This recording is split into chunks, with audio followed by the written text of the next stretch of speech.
Alrighty, it's now close to the end of June and it's time to pull the Poleman bike cam out of mothball.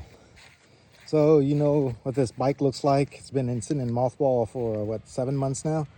And what I'm doing today is trying to get this new arm to work correctly. This is a longer arm, more solid, has electronic stabilization. So this thing dampens the movement of this thing back and forth. There's a electromagnetic shock absorber here. It dampens that action and that direction, and it dampens this direction. Now, the bad thing about this is that these pillow balls dampener, they're supposed to dampen the up and down jittering motion. Doesn't seem to work very well. So I've been tinkering it since I got this beginning of track season. I've been tinkering with it and I put it away for track season. And now I'm back testing this. So I'm gonna run a baseline test with these original pillow balls, and then I'll put in some of the variations that I've come up with, and then put all this on video, and we can see which one works the best.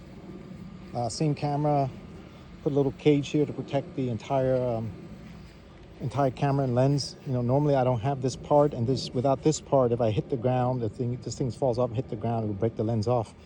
You don't want that to happen. That's a $2,000 lens right there. So I don't want that to happen. I know it happened to Duchess of Milpitas. So I don't want that happening to you. And I have all these bars, these cages to protect the camera. And actually, even without this part, it worked pretty well. Last year during Jackson Spencer record run and the Clovis course, this bar broke right here and dropped the entire thing on the ground while I was moving at 20 miles an hour. And the camera survived, no damage. So just to make sure, I have this cage, this PETG, polyethylene glycol, plastic 3D printed, so that it fits and it stiffened the cage to the camera, all these bars.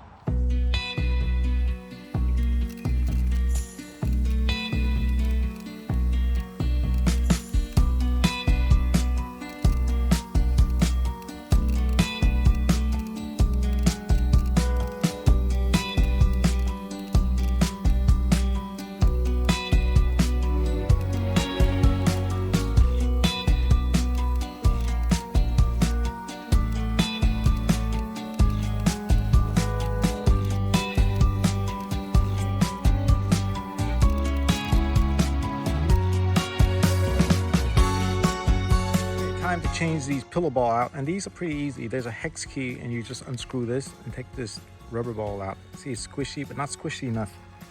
So what I've got is this, what I call a sorbethane. You know, it's a special it's not a solid, it's called a viscoelastic. It's somewhere between a solid a liquid and a solid. So it's called viscoelastic. It has very good damping and bouncing properties, and it's kind of squishy. If you see how much it's squished out, so it's much more compliant than this rubber ball that they provide you when you buy this arm. So you just basically screw it in, and then we're going to test this one. Then after this test, I'm going to test with my own 3D printed viscoelastic. You can see this is very compliant, very squishy. And it's 3D print out of thermal polyurethane, probably Shore Hardness 95, which is pretty stiff. Then we'll compare all of the footage with that camera.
Okay, for this last test, I'm removing the top thermopolyurethane spring that I 3D printed.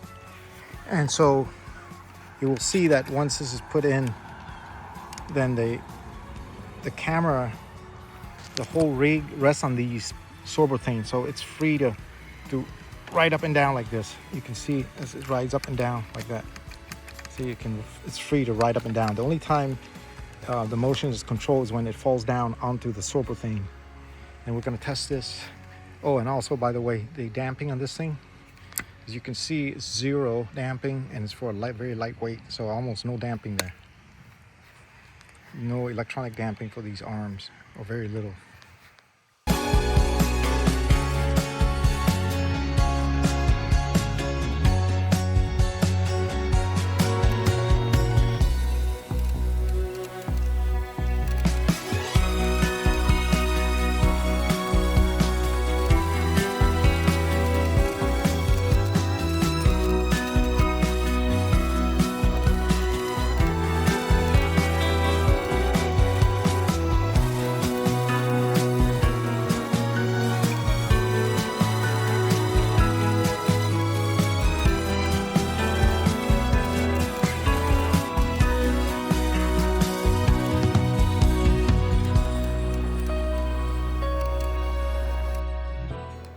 Okay, so now we will compare all 4 variations and see how smooth each one is.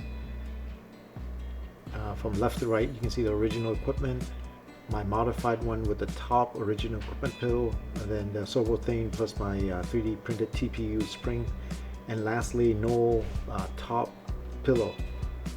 And to my eyes, it looked like either the sorbo plus TPU or the sorbo only seems to be the smoothest. Not perfectly smooth, but smooth enough for my use. What do you think? Let me know.